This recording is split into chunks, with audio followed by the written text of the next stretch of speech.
નમસ્તે મિત્રો, હું છું દિનેશ મોકરિયા અને કાઠિયાવાડી જલસોમાં તમારું ખૂબ ખૂબ સ્વાગત છે ફરી એકવાર. લાસ્ટ એપિસોડમાં આપણે અ, જિજ્ઞાબેન મળ્યા હતા અને તેની સાથે વાત કરીને બહુ મજા આવી. આપણી સાથે આજે છે Akshaybhai લગધી. Akshaybhai, welcome. Thank you ભાઈ. અક્ષયભાઈ, ક્યાં છો, શું કરો? અત્યારે હાલ મોરબી મારું ઘણા ટાઈમથી અહીંયા રહે છે અને કુરિયર સર્વિસનો ધંધો. અચ્છા, કઈ કુરિયરમાં છો? Anjani courier service. મોરબીમાં એક બ્રાન્ચ છે, વધારે બ્રાન્ચ છે? ના, મોરબીમાં 5-6 બ્રાન્ચો છે આપણી પોતાની. તો કેવી રીતે મેનેજ કરો? 5-6 બ્રાન્ચ છે તો સ્ટાફ મેનેજ થઈ જાય? હા, સ્ટાફમાં અત્યારે 20-25 જેટલા લોકલ 20 જેટલા છોકરા છે. બાકીના આપણા ભાઈ બધા. બરાબર. હવે સૌથી પહેલા મને એમ કહો કે તમે કેટલા ટાઈમ પહેલા કુરિયરના ધંધામાં ગયા? કુરિયરમાં 15-17 વર્ષથી કુરિયરના ધંધામાં. પેલા બીજા હતા પણ આ લગભગ 10-11 વર્ષથી મોરબીમાં છે. પેલા ક્યાંથી ચાલુ કર્યું હતું? પેલા સ્ટાર્ટિંગ હતું જામનગર શીખવા માટે હા હા. કે એમાં કઈ રીતના બધું લેવા દેવાનું બધું કુરિયરમાં કઈ રીતના શું બધું જાણી પછી હૈદરાબાદ ત્યાં 6-7 વર્ષ કદાચ એટલા બધા કામ કર્યું પછી લાસ્ટ મોરબી. સેટલ મોરબીમાં થઈ ગયા ને? જામનગરમાં કે હૈદરાબાદમાં તમને યાદ આવે કે પેલું પાર્સલ ડિલિવરી ક્યુ કર્યું હતું એ યાદ આવે? હા, પેલું પાર્સલ જામનગરમાં મુથુટ ફાઇનાન્સ. મુથુટ ફાઇનાન્સ નો? મુથુટ ફાઇનાન્સ એટલે આમ ઝાંગા થઈ ગયા હતા કે ના નિરાતે પાર્સલ કર્યું હતું? ગોતવામાં કઈ મગજમારી થઈ હતી?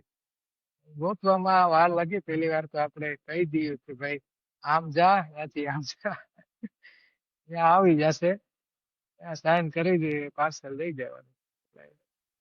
એ રીતના બરાબર. જવામાં વાર લાગે, આવવામાં વાર ના લાગે. આવામાં ગા ભેગા પૂગી ગયા. એક જ પાર્સલ લઈને ગયા હતા તે દિવસે, એક પહેલા જ દિવસે? પાર્સલ. હા, એક જ પાર્સલ. કવડું મોટું હતું કે? હા, 2-3 કિલોનું પાર્સલ હતું. તો ઠીક કહેવાય. સાયકલ હતી કે બાઇક હતી? સાયકલ સાયકલ સાયકલમાં હે? બ્રેક વગર. તો ઈ મોમેન્ટ કોઈ દી નહીં ભૂલાય નહીં. ઈ ન ભૂલાય. આજની તારીખમાં ડિલિવરી કરવા નીકળવું પડે ખરું? હા, જવું પડે. જવું પડે કા? માણસની પેલી હોય. મોરબીની મને વાત કરો ને કે મોરબીમાં ટાઇલ્સ નો ધંધો છે, બરાબર? તો કુરિયરના ધંધામાંથી ટાઇલ્સ ના ધંધામાં ક્યારે ઈચ્છા થાય ખરી કે ના આપણે ચંપલાવશું ભવિષ્યમાં? ના, એવું તો ટાઇલ્સ ના ધંધામાં તો અહીંયા તો મોરબીમાં તો ના થાય. કારણ કે કારણ અહીંયા વારો જ ના આવે આપણો. વારો ના આવે? એટલે વારો તો શું કામ ના આવે? પૈસાની દ્રષ્ટિએ મોટું બજેટ લઈને બેઠા હોય કે બહુ માથાભારી માણસો બજેટ હોય કે? તો ન હોય કોઈ, પણ બજેટ હોય. અમુક વસ્તુ બધી હોય ને, એ લોકોના નેટવર્ક જાજા મોટા હોય, વિદેશમાં મોકલતા હોય. આપણો વિષય આ છે કુરિયર નો, એટલે આપણે વિષય આ છે એટલે. તો કુરિયર પેલું મોરબીમાં છે, બરાબર? કેટલાક અંદાજે કારખાના છે ટાઇલ્સ ના? ઘણા બધા છે. 4-5 હજાર સમથિંગ બની શકે. એટલે તો વધારે પડતો ધંધો ટાઇલ્સ નો જ મળતો હશે ને તમને? ટાઇલ્સ નો, પેપર મિલ, પોલીપેક, ઘડિયાળ. અચ્છા અચ્છા, પેલી કઈ કંપની ઘડિયાળ વાળી મોટી છે?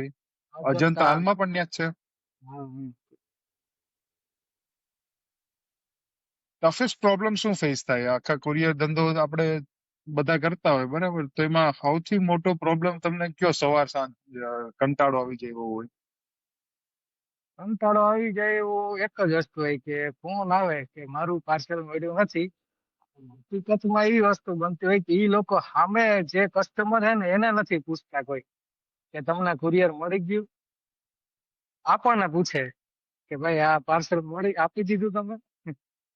આ વસ્તુ. પણ અચ્છા, ઈ ઉતાવળનું કારણ છે કે પછી ના નિરાત રાખી જાય કસ્ટમર, દાખલા તરીકે કદાચ કે અડધી કલાક જાળવી જાય, કલાક જાળવી જાય તો એનું પાર્સલ મળવાનું જ છે પણ તો પણ ઉતાવળ કરી જાય એવું થાય કે ઉતાવળ કરી જાય પણ પૂછે નહીં કોઈ કસ્ટમર ને, જે તે કસ્ટમર નું છે એને પૂછે નહીં, ડાયરેક્ટ એને ન પૂછે ને આપણે પૂછે કે આ તમે આપી દીધી. આપણે એ સિસ્ટમ હોય કે ડિલિવરી મેન જાય, સાઈન બધું કરીને પછી પાછો જયારે આવે ત્યારે આપણે સિસ્ટમમાં અપડેટ કરીએ કે ડિલિવર્ડ છે પાર્સલ. ત્યાં સુધી એ લોકોને ખ્યાલ ના પડે કે ડિલિવરી થઈ ગયું કે નથી થઈ ગયું, એટલે ઈ ખોટું છે પાર્સલ. ઈ ટફેસ્ટ પ્રોબ્લેમ લાગે એવું કે ફોનમાં જવાબ દો પણ ઈ તો 5 મિનિટ કદાચ લાગે ને, ફોન ઉપાડી લીધો, ના ના રસ્તામાં છે, કે તમારે ટ્રેકિંગ કરી દેવું પડે ક્યાં છે એનો વ્યવસ્થિત જવાબ દેવો પડે એટલા માટે. આ પાર્સલ તમારી પાસે ક્યારે આવ્યું, તમે ક્યારે મોકલશો, બરાબર, એક એક કેટલી એક એક વાર. ઝીણી ઝીણી વસ્તુમાં ઊંડાઈ છે એટલે તમારે એનો જવાબ અધ્રોઅધર દઈ દેતા હોય કે પછી ના ટ્રેકિંગ એકચ્યુઅલીમાં કરી ન દેતા હોય. અમને ખ્યાલ હોય કે આ ભાઈ નું પાર્સલ છે જ આવ્યું છે તો અમે અધરોથી જવાબ દઈ દઈએ કે હા ભાઈ આવ્યું છે, તમને મળી જશે. હા. અને નો કોઈ ધ્યાનમાં હોય એવું પાર્સલ તો કહે કે ટ્રેકિંગ નંબર આપો ને, ચેક કરી દઈએ તમને અમે પાર્સલ આવ્યું છે કે નથી આવ્યું. આવ્યું છે તો કેટલી વારમાં મળશે. એટલે ઈ મોટામાં મોટો પ્રોબ્લેમ છે કા, ઈ મોટામાં મોટો થોડુંક કંટાળાજનક વસ્તુ થઈ જાય. હવે સ્ટાફ નું મેનેજમેન્ટ મને એવું લાગ્યું કે કદાચ સ્ટાફ મેનેજ કરવો ને ઈ કુરિયરમાં સૌથી મોટી મગજમારી વાળી વસ્તુ હશે. કેવું લાગે તમને? આટલા 25 જણા કીધા તમે લોકલ? 25 જણા, 20 જણા લોકલ ને 5-7 આપડા ભાઈ બધા હા હા. અમારો પરિવારના. સર્કલ ના આપડે બરાબર. તો એનું મેનેજમેન્ટ કેવું અઘરું લાગે કે ના એ તો હેલું છે? શરૂઆતમાં એવું થાય પણ પછી જેમ ચાલુ થઈ જાય, ગાડી ચાલુ થઈ જાય આપડી, એટલે પછી વાંધો ના આવે. પછી આપણને ખ્યાલ પડી જાય કે ભાઈ પેલો માણસનો ટાઈમ આ છે, કદાચ ઈ આજે તહેવારના હિસાબે કે કોઈ પ્રસંગના હિસાબે નથી આવવાનો, તો ઈ જ એરિયામાં બીજો કોઈ પણ ડિલિવરી મેન હોય આપણે એને કહીએ કે ભાઈ તું આજે ફલાણો ભાઈ છે નહીં તો તારે એના બધા પાર્સલ દઈ આવવાના થોડા, તો ઈ દઈ આવે એટલે એમ હાલું જાય, વાંધો ના આવે. એટલે ટૂંકમાં 20 માંથી અઠવાડિયામાં 5-6 જણા ગુટલી મારી દે કે ના 20 માંથી એકાદો બે જ ગુટલી મારતું હશે? ના એવું કોઈ ન હોય, એવા કોઈ માણસો નથી, પણ બધાય રજા ઉપર જ. ક્યારે ક્યારે ક્યારે અવાજ કપાઈ ગયો. જયારે કઈ વાર તહેવાર આવતો હોય, હા. જેમ કે કઈ ઈદ છે કે બીજા કોઈ તહેવાર છે, ગણેશ ચતુર્થી છે, અમુક વસ્તુ એવી હોય કે જેમાં એ લોકોને જવું જ પડે એમ હોય પણ કાયદેસર કંપનીમાં રજા ન હોય હા. તો એમાં તકલીફ થઈ જાય. ડિલિવરી નું મેનેજમેન્ટ કેવી રીતે કરો? તમારું રૂટ છે બરાબર, આવડું મોટું મોરબી થઈ ગયું, કોઈ પણ સિટી છે તો એક લાઈનમાં ક્રમસર વહી આવવાનો હોય બરાબર છે, વર્સિસ તમે એક અહીંયા ગયા, પાછો અહીંયા ગયા, પાછો અહીંયા ગયા, પછી અહીંયા ગયા. એ મેનેજમેન્ટ હાલમાં તમે કરો છો કે પછી સ્ટાફ નો જે મેમ્બર હોય, ડિલિવરી બોય હોય એ પોતે સમજી લે કે કઈ મને રૂટ ખેલવું પડશે? એરિયા વાઇઝ પાર્સલ ડિવાઈડ કરવા, ડોક્યુમેન્ટ ડિવાઈડ કરવા, એ બધું અમે કરીએ, આપણે પોતે જાતે કરીએ. પછી એ જે તે એરિયાના પાર્સલ કવર હોય એ રોજના એક જ રૂટમાં હાલતા હોય, એ પછી એની જાતે બધે પાર્સલ લઈ લઈએ. એટલે એને ખ્યાલ હોય કે કયું રૂટ મને સૌથી હેલું પડશે એમ. ને એના રૂટ બાંધેલા જ હોય કે ભાઈ તારે આ જ એરિયો ડિલિવરી કરવાનો છે, એટલે ઈ સિવાયના બીજા એરિયામાં ઈ ન જાય. ના પણ એરિયો પણ ઠીક ને, એરિયો પણ 1 કિલોમીટર 1.5 કિલોમીટર નો હોય બરાબર છે, તો એક બિલ્ડિંગ માંથી દઈને લાઈન બિલ્ડિંગ માં દેતું આવવાનું, એવી રીતે સોર્ટિંગ કરેલું હોય હા એ કે રીતે પછી sort. ડિપેન્ડ કરે કે માણસ કેટલો હોશિયાર છે ડિલિવરી હોય? ના એ રૂટ એના નક્કી કરેલા જ હોય બધાયના, આ જ રૂટના પાર્સલ બધા દેવાના કરે, એ સિવાયના બીજા રૂટના નહીં. એ રીતે એમાં પછી જેટલું આવતું હોય રેસિડેન્ટ ઓફિશિયલ જે આવતું હોય બધાના પાર્સલ એને ડિલિવરી કરવાના. હમ. બરાબર છે. તમે ભણેલા કેટલું છો? 10 ફેલ છે ભાઈ. 10 ફેલ છે. અચ્છા, તો કુરિયર ના ધંધામાં આવીને કદાચ જો તમે ગ્રેજ્યુએશન કરેલું હોત બરાબર છે કદાચ, તો તમે કુરિયર ના ધંધામાં જ આવેત કે પછી ના કોઈ નોકરી કરતા હતા? કદાચ એ હવે અત્યારે તો એવું કઈ નક્કી ના કરી શકીએ કે પણ ના કદાચ. કોઈક વિચાર્યું હે ને કે જે જો મારું ફોર એક્ઝામ્પલ દઉં બરાબર છે, કે ક્યારેક ટફ ટાઈમ આવી જાય ને ત્યારે ઘણા માણસો વિચારતો હોય કે યાર આમ થયો હોત તો આમ કરતા. તો ટફ ટાઈમ એ આવતો હશે ને ભાઈ, એવું તો નથી કે ભાઈ તમે 11 વર્ષથી ચાલુ કર્યું તો તમે સ્મૂથલી ઉપર જ જતા જાવ છો, એવું તો નહીં હોય ને. ના પણ અત્યારે એવું છે કે જે તમે સ્ટાર્ટિંગમાં તકલીફ થતી હોય બધાને કે આના કરતા ભણા થોડોક હક તો બીજી કઈ પણ જોબ હાથ પણ આ છે જે બધા વિચાર અલગ અલગ હતા. પણ ત્યારે સેટઅપ થઈ જાય બધી અને ચાલવા માંડે બધું પછી એમ થાય કે હવે કઈ વાંધો નહીં, કે હવે ઘણા ઘણા માણસો તો અત્યારે આ ધંધામાં આવે છે. હા. મને બધા ઘણા ઈ આયા કુરિયરના ધંધામાં આવેલા છે એટલે નથી ભણ્યા ને આ ધંધામાં આવી ગયા. તો તમે સમજો કે કદાચ ભણ્યા હોત તો થોડુંક કામ ઈઝી પડી જાત કુરિયર નું, કે ના ના એવું કઈ નથી. ના ઇંગ્લિશ વાંચતા આવડતું હોય એટલે હાલે. ઇંગ્લિશ આપણે આવડી ગયું, પેલા નતું આવડતું પણ આ પછી એડ્રેસ જ વાંચવાના હોય ને બધા ઇંગ્લિશમાં જ લખ્યા હોય 90%. હા. એટલે શીખી ગયા પછી.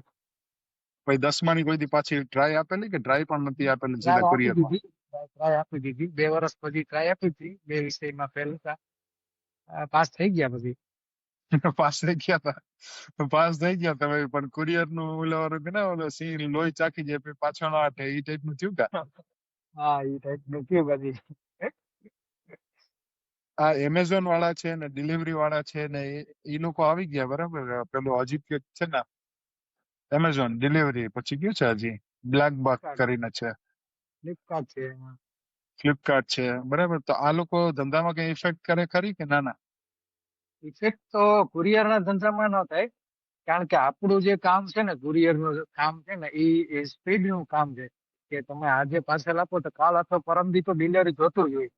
અને હા. એ લોકો એવી રીતના ના હોય, એ લોકોનો પિનકોડ વાઇઝ હોય, ડિલિવરી આપી દેશું અમે તમને, ટાઈમ નહીં. ટાઈમ નહીં કોણ, ટાઈમ કોણ ના આપે આપ? હા એમેઝોન ડિલિવરી. પણ એ તો એમેઝોન ને ડિલિવરી તો મને ચોખ્ખું લખી દે આજથી આજે 5 વાગ્યા સુધીમાં તમારું પાર્સલ મળી જશે એમ લખેલું હોય. એ તો ત્યારે ત્યારે ઈ એરિયાના મતલબ ઈ એરિયામાં આવે ત્યારે ઈ હા. ત્યારે તમને કહે છે કે ભાઈ આજે તમને ડિલિવરી મળી જશે. પણ હા. જયારે બુકિંગ થઈ ત્યારે એ લોકો ટાઈમ નથી આપતા. સમજા. એની વેબસાઇટમાં ટાઈમ આવી જાય, ડેટ આવી જાય કે ભાઈ આજે બુકિંગ થયું, ભાઈ 2 તારીખના બુકિંગ થયું તો 5 દિવસ પછી તમને ડિલિવરી મળશે, તારીખ એક આપી દે. પણ એ પછી તારીખ ચેન્જ થઈ શકે.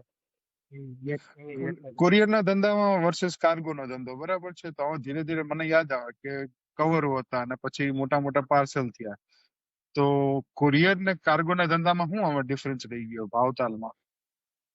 કાર્ગો કુરિયર કરતા થોડુંક આમ સસ્તું પડે, પણ બલ્કમાં માલ તમારે આપવો પડે. એમ હા. જે કસ્ટમર હોય તો એને ઝાઝો માલ હોય, ટન 2 ટન 5 ટન સમથિંગ, તો એ લોકો કાર્ગોમાં લઈ જાય અને કુરિયરમાં નાના મોટા પાર્સલ આવશે એ રીતનું.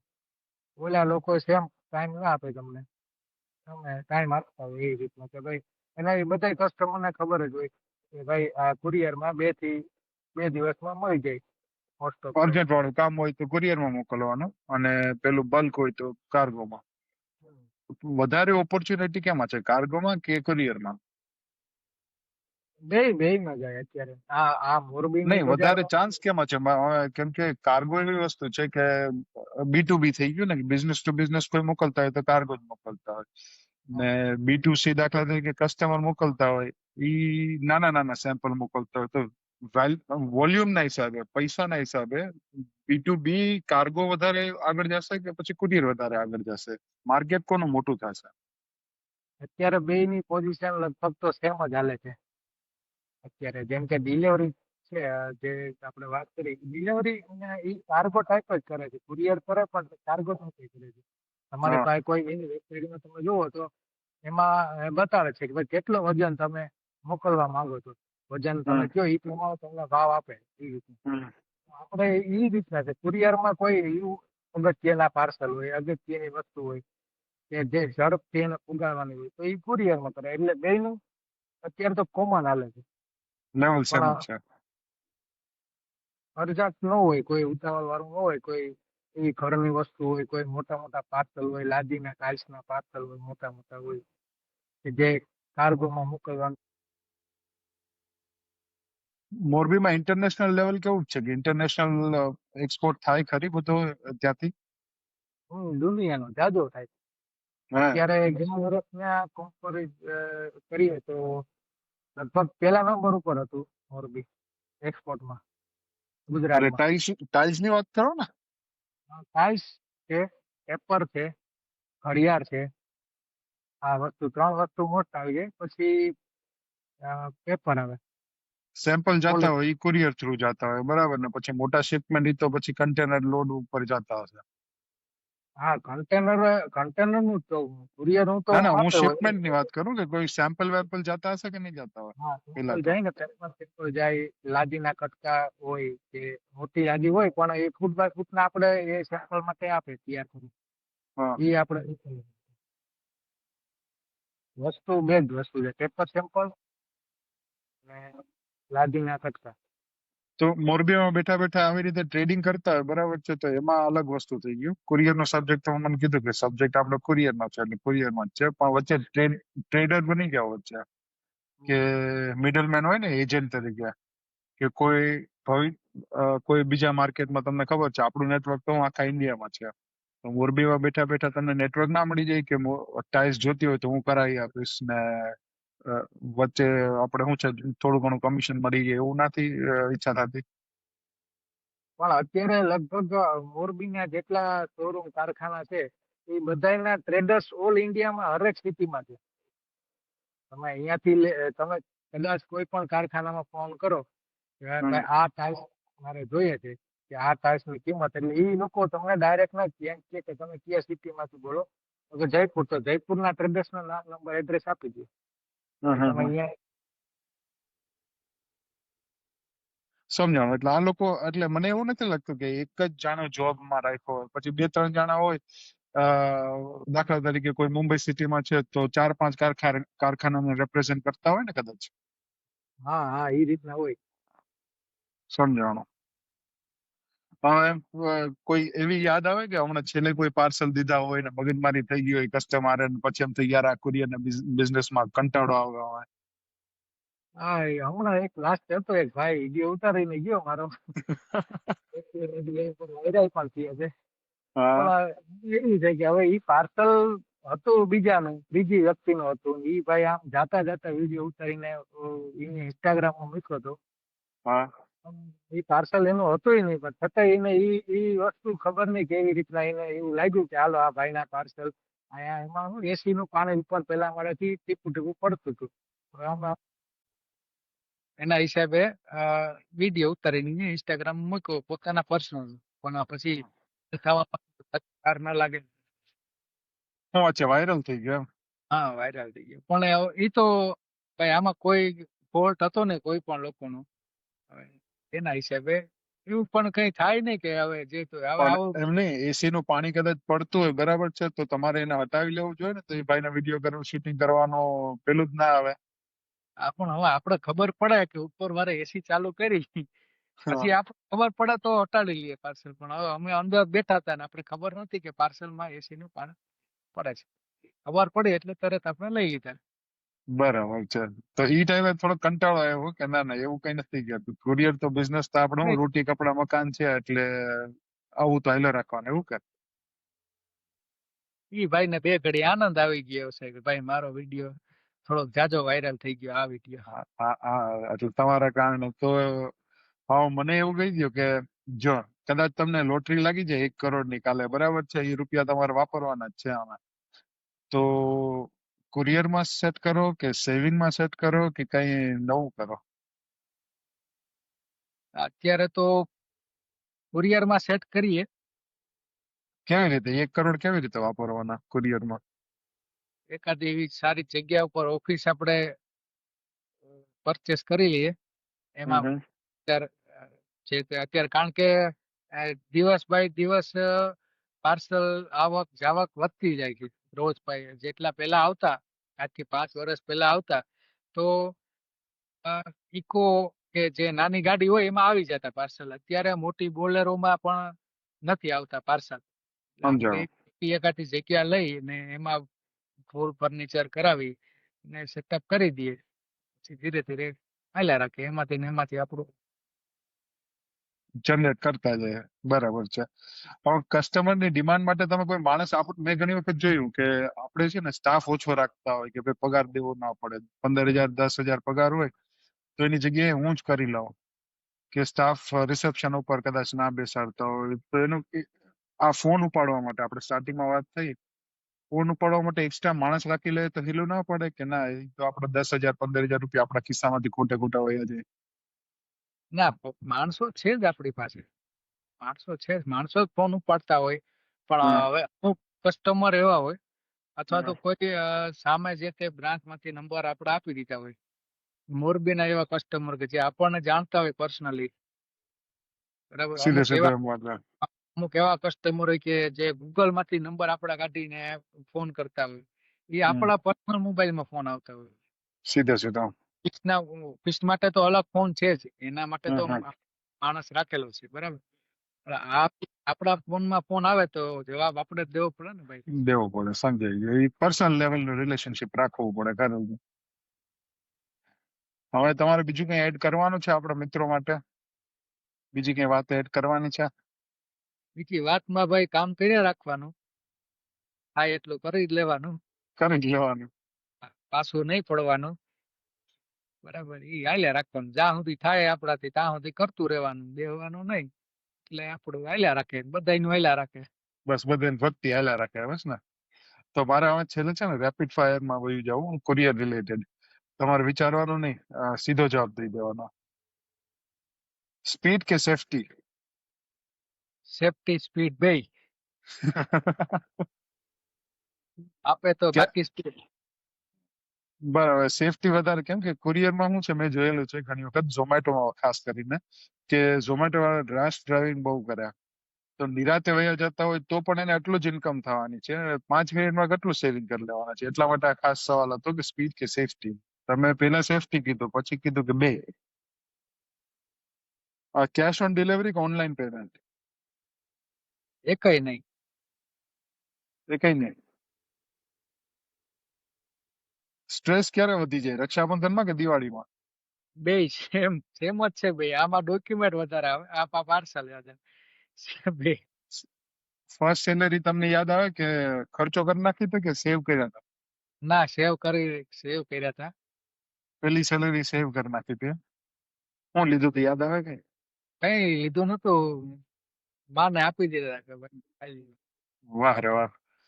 સરસ છે ભાઈ, તમારી સાથે વાત કરીને બહુ મજા આવી. હવે નેક્સ્ટ ટાઈમ પણ તમે જરૂર ને જરૂર આવજો, બરાબર ને? પાકું પાકું સો ચલો, ટકા. થેન્ક યુ ભાઈ. હા ભાઈ, આવજો. આવજો.